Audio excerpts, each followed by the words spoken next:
My name is John Cullen, and I want to tell you a story. It's a story about a scandal, broken relationships, gossip, rumors, money, corporate rivalry, and curling.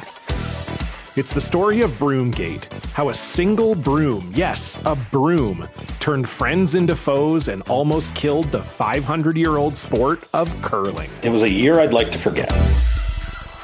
Broomgate, available now. Frequency Podcast Network. Stories that matter, podcasts that resonate.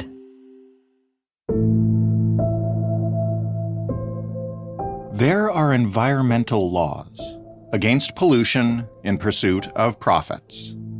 Sometimes companies break them. We'll start there. It might be a genuine accident. It might be sloppiness in haste to complete some work or corners cut in an attempt to save money. And to those businesses, it might just be a simple cost-benefit decision. See, the penalty for this sort of pollution is almost always monetary, and this is where things get tricky.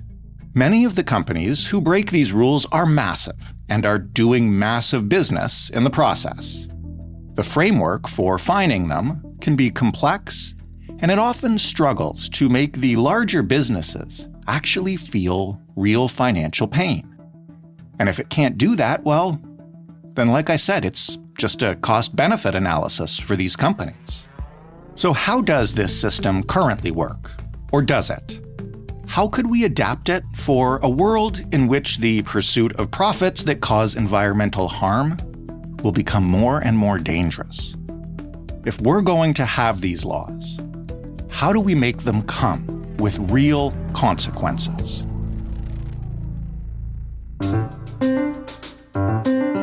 I'm Jordan Heath Rawlings. This is The Big Story. Ben Collison is a PhD student in the School for Resource and Environmental Studies at Dalhousie University, and he wrote about this problem for The Conversation. Hi, Ben. Hello.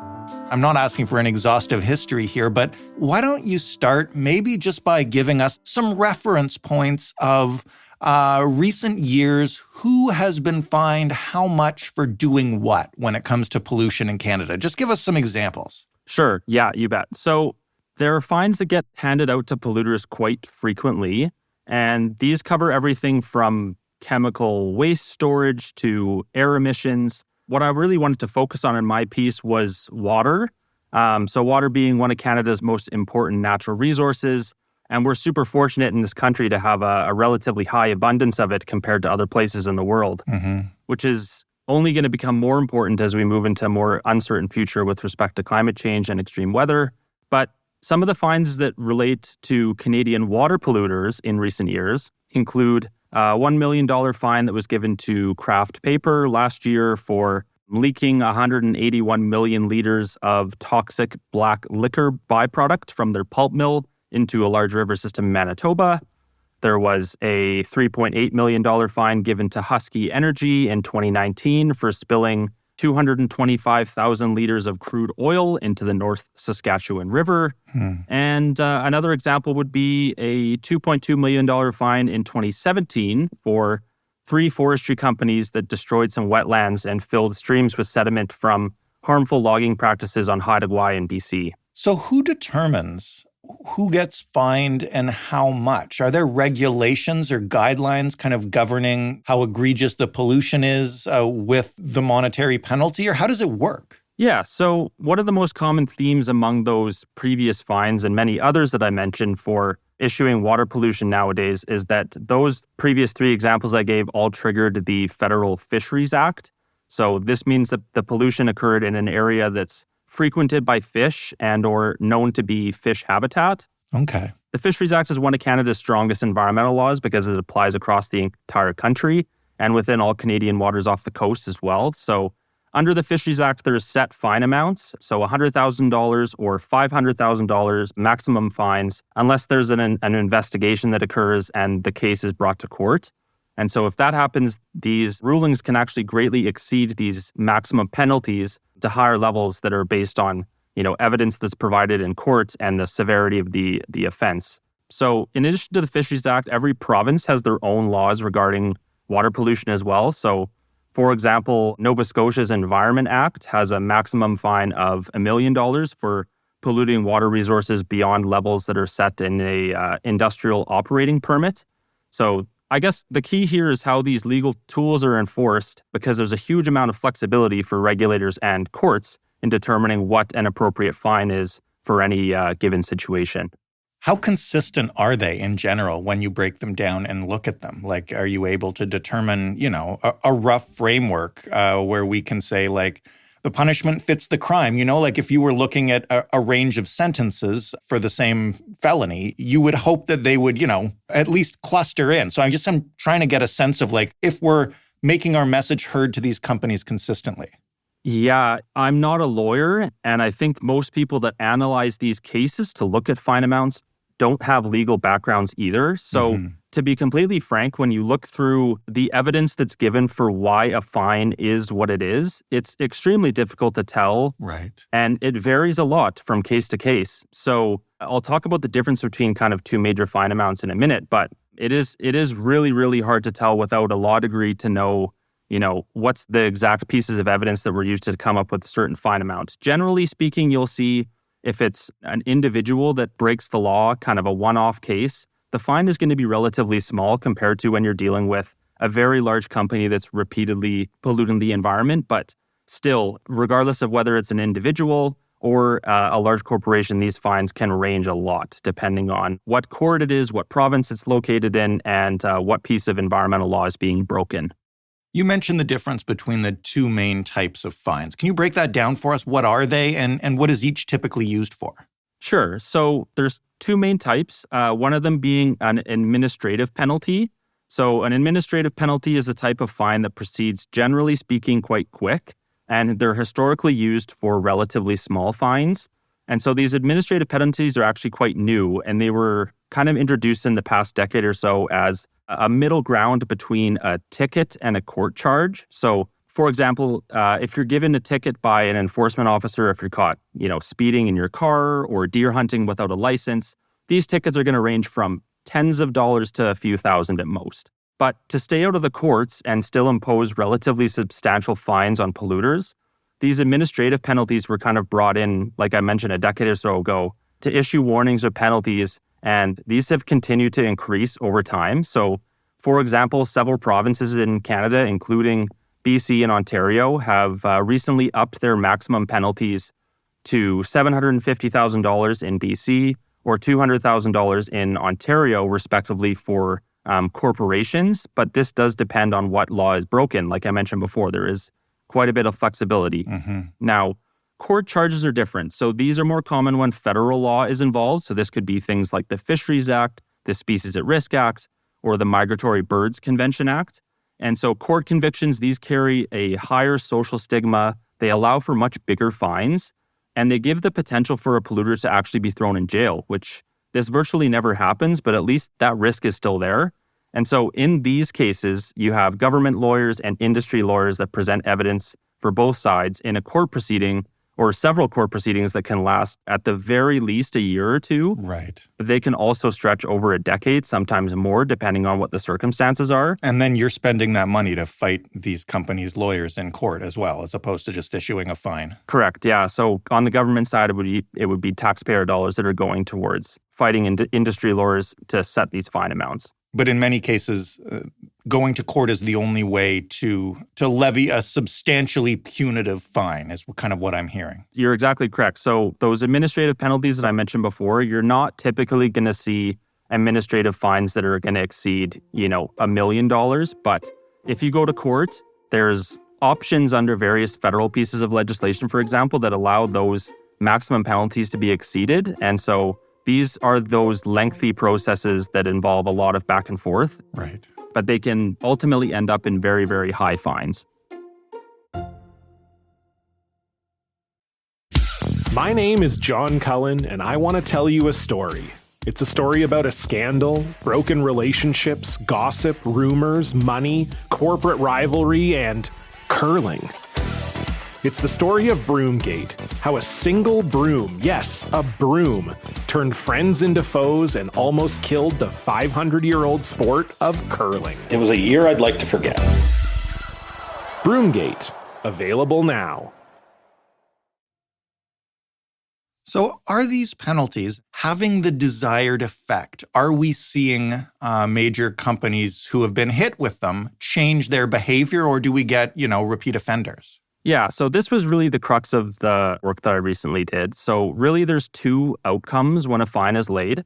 And so for many businesses, a relatively big one-off fine for breaking an environmental law it's unsettling and it's uncomfortable, and it's a wake-up call that something needs to change with regards to their business practices. And so we've seen many examples of operations being fined, and then this prompts reactive environmental action to clean up whatever mess was made.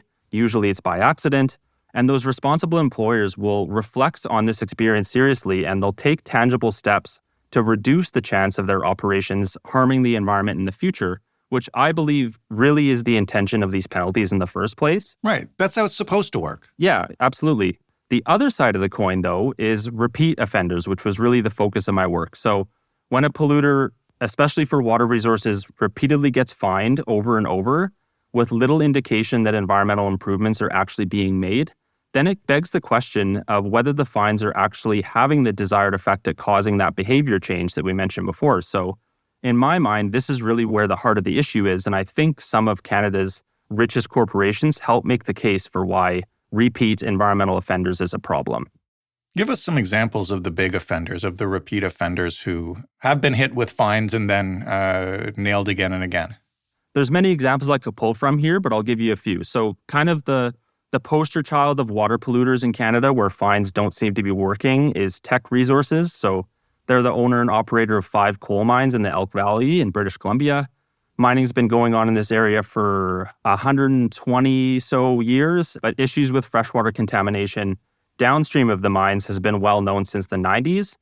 Teck took full ownership of the mines in 2008, and over the past 15 years, they've been fined countless times for polluting formerly pristine streams and river systems containing West Slope cutthroat trout, which is a species that's at risk of extinction in Canada. Rio Tinto, they're one of the world's second largest metal and mining corporations based out of Europe and Australia. And they have ownership of several mines and milling complexes from all the way from the Northwest Territories to BC and Quebec.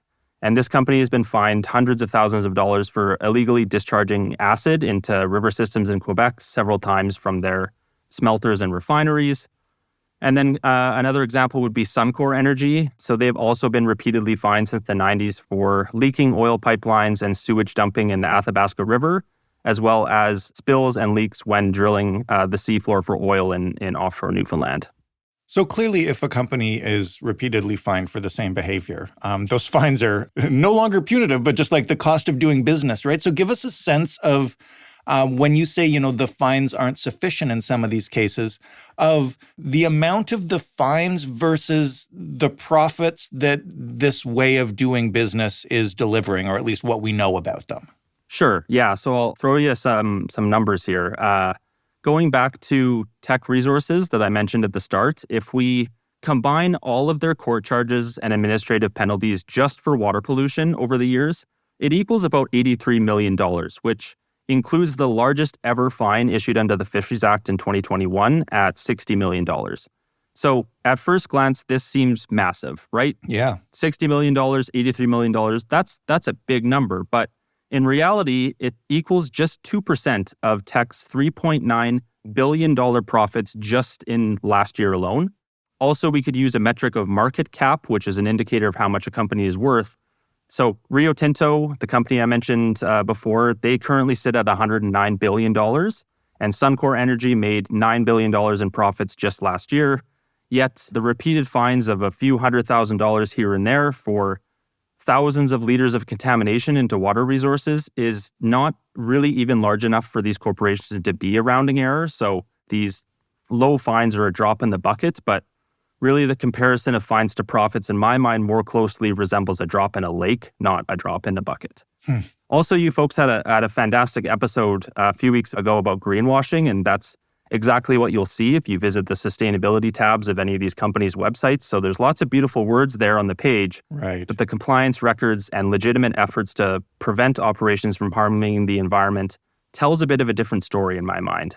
And I think it's especially important when we look at the big picture here of the various challenges facing society. So water pollution from natural resource extraction industries can actually hinder other economies like tourism and fisheries.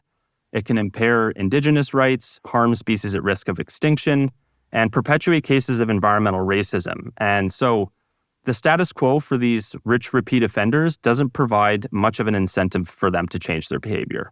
What are our options here to, make this process meaningful to offenders and stop repeat offenses? So I'm going to give you 3 options that I think are perhaps worth considering. So number 1, a new tier could be added to environmental laws that doesn't have a maximum penalty. But this tier would only apply to companies with a current market cap over a certain threshold. So let's say $1 billion for ease of the argument. And so this new penalty class would meaningfully punish the wealthiest of polluters, but without infringing on those responsible actors that I mentioned before. And I think that explicit distinction written in the law to not treat all polluters as equal, because profits show that they're not all equal, would be a good first step. Number 2, I think court prosecutions should be favored over these administrative penalties because they allow for bigger fines and posting to environmental offenders registries, which attract more public attention. Those threats of, public shaming and the media attention, as well as the penalties, I think could spur environmental action from companies that are really ultimately looking to avoid hurting their shareholder confidence. Number 3, stop work orders and revoking operating permits through sanctions.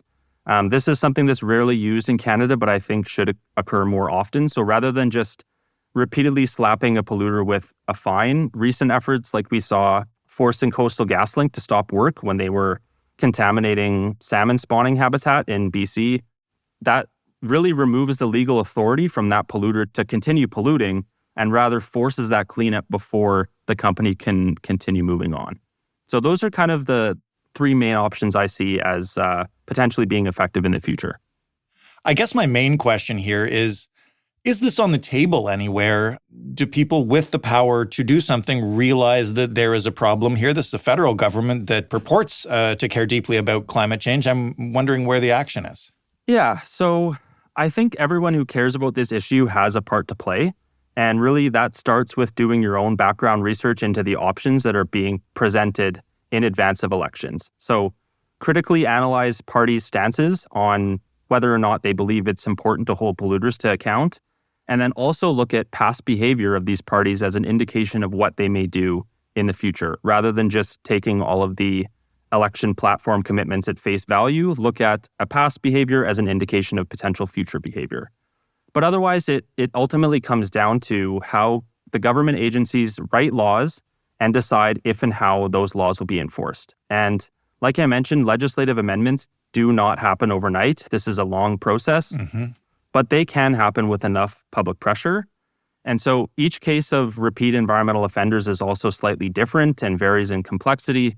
But I think that due to how societal values have shifted in the past decade or so, we will continue to see improvements and these large polluters being held to account, albeit perhaps not the speed that everyone would like to see, but it's now very well known and accepted that our environment and water systems are critically important for the future.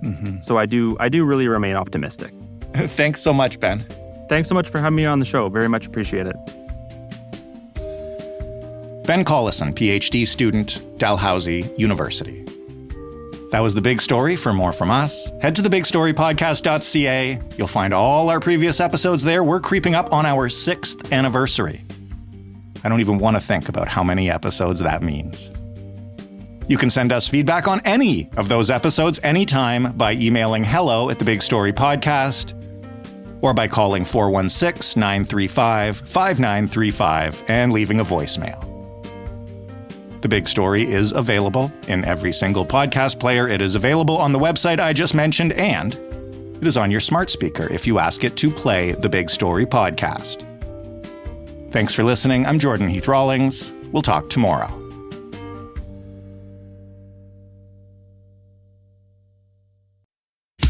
My name is John Cullen, and I want to tell you a story. It's a story about a scandal, broken relationships, gossip, rumors, money, corporate rivalry, and curling. It's the story of Broomgate, how a single broom, yes, a broom, turned friends into foes and almost killed the 500-year-old sport of curling. It was a year I'd like to forget. Broomgate, available now.